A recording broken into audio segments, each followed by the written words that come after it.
अतीक अहमद के बेटे अबान अहमद की पोस्टमार्टम रिपोर्ट में चौंकाने वाले खुलासे हुए हैं, जिसने बवाल कर दिया है। मौत के बाद अतीक के बेटे की कार से बहुत कुछ बरामद भी हुआ है। बहुत सारी बातें भी सामने आई हैं। एक्सीडेंट कितना भीषण था और कार में क्या कुछ मौजूद था, कई बड़ी बातें निकलकर सामने आई हैं। लेकिन पोस्टमार्टम रिपोर्ट ने इस बात को सच साबित कर दिया है कि इंसान का कर्म अगर घटिया हो तो उसका अंत उतना ही दर्दनाक होता है। चाहे बात पाकिस्तानी परस्त अतीक अहमद की हो या फिर उसके खानदान की।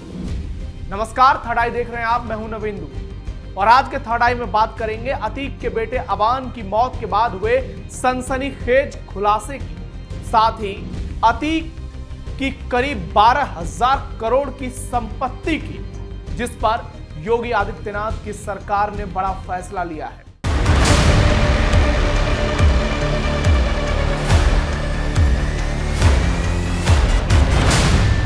माफिया अतीक अहमद के बेटे अबान के शव पर 23 चोटें मिली हैं। पोस्टमार्टम रिपोर्ट में बहुत सारे खुलासे हुए हैं और यह सामने आया है कि तेज टक्कर से उसके लीवर, लंग्स और शरीर की तिल्ली फट गई, पसलियां भी टूट गई थी। शरीर के भीतर ज्यादा ब्लीडिंग के चलते उसकी जान चली गई। वहीं कार में अबान की सीट के पीछे बैठे उसके साथी सोनू की मौत सिर की हड्डी टूटने से हुई। उसके दोनों हाथों में फ्रैक्चर मिला। गुरुवार रात 11:30 बजे झांसी मेडिकल कॉलेज में दोनों का 3 डॉक्टरों के पैनल ने पोस्टमार्टम कर दिया। अबान का बड़ा भाई अजहम पोस्टमार्टम हाउस पहुंच गया था और वो वहां पर मौजूद था। भाई अबान का शव देखकर वो फूट फूट कर रोने लगा। जरा सोचिए, भाई पहुंच गया लेकिन इसकी मां, इसकी अम्मी फरार है, दुबई में रंगरलिया मना रही है। आपको बता दें कि गुरुवार को अबान झांसी जेल में बंद अपने बड़े भाई अली अहमद से मिलने जा रहा था। क्रेटा कार में उसके 4 दोस्त भी थे। झांसी कानपुर हाईवे पर झांसी से 70 किलोमीटर पहले पूंछ इलाके में उसकी कार डिवाइडर से टकरा गई और हादसे में अबान और सोनू की मौत हो गई, जबकि उसके 3 दोस्त उमर अहमद, मोहम्मद जैद और फारूक अहमद गंभीर रूप से घायल हो गया। पोस्टमार्टम करने वाले डॉक्टर रजनीश ने कहा, दोनों की मौत एक्सीडेंट में आई चोट की वजह से हुई। पहले अबान के शव का पोस्टमार्टम हुआ, इसके बाद सोनू के शव का पोस्टमार्टम। डॉक्टर पंकज मुस्तारिया, डॉक्टर जिया जफर के साथ मिलकर डॉक्टर रजनीश ने पोस्टमार्टम किया, जानकारी दी और जानकारी से यह साफ साफ पता चलता है कि मौत बहुत दर्दनाक हुई। अंत अतीक के बेटे का बहुत दर्दनाक तरीके से हुआ। अतीक के कर्मों का फल भी अतीक के बेटों ने इसी जन्म में भुगत लिया। अबान के शरीर में अंदरूनी चोटों से शव बर्बाद। अबान अहमद कार में आगे की सीट पर बैठा हुआ था। कार उसका साथी जैद चला रहा था। अबान के पीछे सोनू बैठा हुआ था। करीब 150 की स्पीड में चल रही कार उसी तरफ से डिवाइडर से टकराई जिस तरफ अबान बैठा हुआ था। यही कारण है कि हादसे में सबसे ज्यादा चोट अतीक के बेटे अबान को ही आई। टक्कर के थोड़ी देर बाद स्पॉट पर अबान और सोनू की मौत हो गई।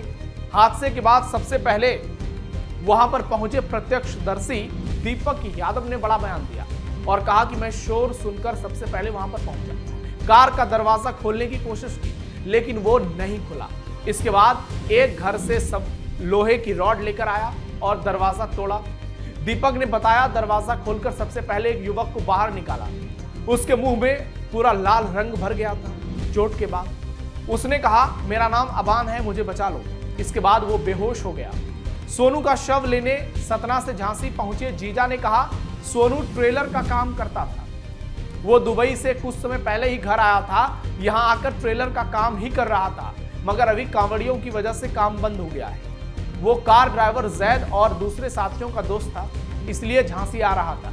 झांसी पुलिस के मुताबिक फॉरेंसिक टीम को कार से सिगरेट के पैकेट, जूते और 2 किताबें भी मिली। इनमें द इडियट, जी हां, द इडियट, ये किताबें पढ़ता था अतीक का बेटा, और the stationery shop of Tehran शामिल। लोग कह रहे हैं कि ये द इडियट तो अच्छी किताब नहीं। पुलिस के मुताबिक संभावना है कि अबान ये सामान अपने भाई अली के लिए ले जा रहा था।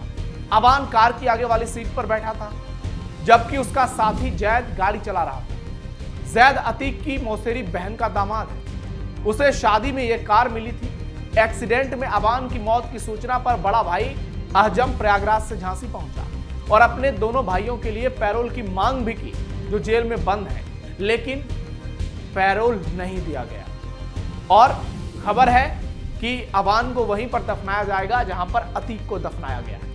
फिल्म धुरंधर ने खोली अतीक अहमद की पोल। यूपी के डॉन और समाजवादी पार्टी के नेता अतीक अहमद और उसके परिवार का अंत लगातार हो रहा है और अतीक की मौत को 3 साल से ज्यादा का समय बीत चुका है, लेकिन इतने समय में ही उसके 2 बेटे चले गए और आज उसकी चर्चा पूरे उत्तर प्रदेश में है।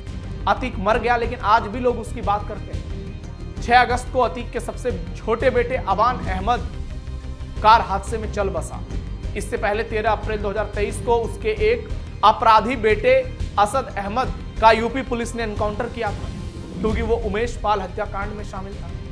अबान की मौत से एक बार फिर अतीक की संपत्ति और विरासत को लेकर हर तरफ चर्चा शुरू हो गई है। डर और दहशत के दम पर योगी आदित्यनाथ के राज से पहले अतीक ने कितना बड़ा कारोबार और साम्राज्य खड़ा किया था, आज हर कोई जानना चाहता है। मीडिया रिपोर्ट्स की माने तो अतीक के परिवार के पास करीब हजारों करोड़ की नेटवर्थ थी, जबकि घोषित तौर पर उसकी कुल संपत्ति इसका एक अंश भी नहीं था। अतीक ने साल 2019 में लोकसभा चुनाव लड़ने के लिए पर्चा भरा था और तब उसकी कुल संपत्ति 25 करोड़ रुपए के आसपास थी, लेकिन उसकी मौत के बाद तमाम जांच में जो सामने आया उसने सभी के होश उड़ा दिए। अनुमान लगाया गया कि अतीक के परिवार के पास करीब 11,300 करोड़ रुपए की कुल नेटवर्थ। अतीक की मौत के बाद जांच एजेंसियों ने अपनी पड़ताल में बताया कि उसके परिवार की कुल कमाई सालाना करीब 1200 करोड़ रुपए के आसपास रही है। उसके पैसे कमाने के कई तरीके थे, कई अवैध धंधे थे, कई काले कारनामे थे, जिसमें अवैध सरकारी ठेके, फिरौती रंगदारी, जमीनों पर कब्जे, लोगों को डराना धमकाना, रंगदारी वसूलना, ऐसे घटिया काम शामिल है। अतीक की मौत के बाद सरकार ने उसकी ज्यादातर संपत्तियों को जब्त कर लिया है। अतीक अहमद ने महज 17 साल की उम्र में ही साल 1979 में अपराध की दुनिया में कदम रखा था और वो इतना बड़ा अपराधी बन गया कि डर और आतंक के कारण 5 बार का विधायक और सांसद भी बन गया। कई दशकों तक पूर्वांचल में उसका दबदबा देखने को मिला, खास करके प्रयागराज में, और अपने संगठित अपराध का सिक्का वो चलाता रहा। कुछ महीने पहले एक फिल्म रिलीज हुई, धुरंधर, और उसने माफिया अतीक अहमद की पोल खोल दी।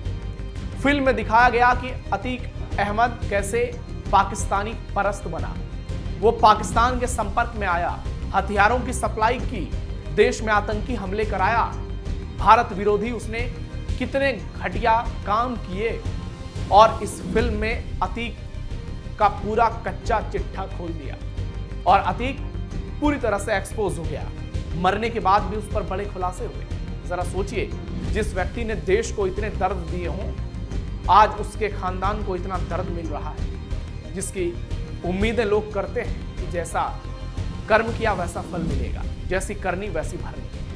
अतीक अहमद की 11,684 करोड़ की संपत्ति जब्त। अतीक अहमद और उसके परिवार की कुल संपत्ति का अनुमान हर कोई नहीं लगा सकता, क्योंकि चुनावी हलफनामे में उसने केवल 25 करोड़ की संपत्ति दिखाई, जबकि पुलिस के मुताबिक अभी तक अतीक की 11,684 करोड़ की संपत्ति जब्त हो चुकी है। इससे पता चलता है कि अतीक की कुल संपत्ति इससे कहीं ज्यादा हो सकती है। खासकर रियल एस्टेट पर उसका बड़ा कब्जा था। अतीक ने प्रयागराज, कौशाम्बी, लखनऊ और नोएडा के रियल एस्टेट बाजार में अपनी बड़ी धाक जमा ली। अतीक और उसके परिवार पर करीब 160 आपराधिक मामले दर्ज किए गए। ये जो मरा बेटा अबान, इस पर भी केस दर्ज था। यूपी में योगी की सरकार आने के बाद अतीक का पतन शुरू हो गया। टाइम्स ऑफ इंडिया के मुताबिक यूपी के एडीजीपी लॉ एंड ऑर्डर जब रहे प्रशांत कुमार, तब उन्होंने बताया था कि योगी राज में अतीक की गिरफ्तारी के बाद से जांच एजेंसियों ने करीब करोड़ रुपए की संपत्ति जब्त कर ली। लेकिन जैसे जैसे योगी आदित्यनाथ का शासनकाल आगे बढ़ता गया, कार्रवाई में काफी तेजी देखने को मिली और जब्त की गई संपत्ति का आंकड़ा करीब 12,000 करोड़ पहुंच गया। अपराध की दुनिया में अतीक का नाम साल 1989 में पहली बार सामने आया था। तब से उसने अवैध कमाई का जरिया शुरू किया। और उसने यूपी के कॉर्पोरेट चांद बाबा की जान ले ली और पहली बार इलाहाबाद के पश्चिमी विधानसभा सीट से चुनाव लड़ना शुरू किया था। अपराध की शुरुआत उसने प्रयागराज के चकिया इलाके से की, लेकिन जल्द ही पूरे प्रयागराज में उसकी दहशत फैल गई। डर के साथ साथ उसका कारोबार भी बढ़कर लखनऊ और नोएडा तक पहुंच गया। लेकिन आज स्थिति ऐसी है कि अतीक अहमद के 5 में से केवल 3 बेटे ही बचे। परिवार खत्म हो रहा है। जो पाप किया है आज उसका फल एक एक करके मिल रहा है। योगी आदित्यनाथ के शासनकाल में अतीक का अंत लोग देख रहे हैं। ना सिर्फ अतीक जनाजे में शामिल हो गया, उसका जनाजा निकल गया, बल्कि उसका परिवार एक एक करके मिट्टी में मिल रहा है। और आने वाले समय में जो भी बचे खुचे लोग हैं उनका भी अंत होगा, क्योंकि 2 तो जेल में ही बंद है, 1 बाहर है। सारे लोगों पर केस दर्ज हैं, सब पर अपराध, क्योंकि अतीक ने जो किया है उसके गुनाहों की सजा तो उसके परिवार को मिलेगी ही मिलेगी। आपकी राय क्या है कमेंट बॉक्स में बताइए। हमारे वीडियो को लाइक कीजिए, शेयर कीजिए, चैनल को सब्सक्राइब कीजिए। और योगी आदित्यनाथ के शासनकाल में हुए एक्शन को लेकर आप क्या सोचते हैं माफियाओं पर, कमेंट में बताइए। फिलहाल के लिए थर्ड आई में इतना ही। धन्यवाद।